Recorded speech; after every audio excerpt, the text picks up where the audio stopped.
புலவர்களுக்கு, சித்தர்களுக்கு, பக்தர்களுக்கு சில ரகசியங்களை எல்லாருக்கும் வெளிப்படுத்தியிருக்கிறார்.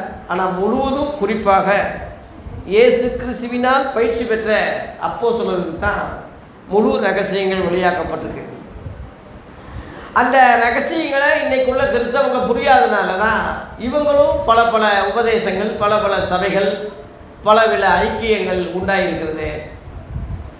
அதில் நாம் சிக்கி விடாதபடி எந்த மனுஷனுக்கு அடிமையாகாமல், எந்த ஸ்தாபனத்துக்கும் அடிமையாகாமல், இயேசு கிறிஸ்துவே நமக்கு தலைவராக, ஆதி அப்போஸ்தலர்களே நமக்கு வழிகாட்டிகளாக, அவர்களால் எழுதப்பட்ட நிருபங்களே, சுவிசேஷங்களே நமக்கு பாடமாக வைத்திருக்கிற இந்த அனுபவம் தான் மெய்யான ஒளி தேவ சபையினுடைய அனுபவமாகும். அந்த அடிப்படையில் எல்லாருக்கும் ஒரே தேவ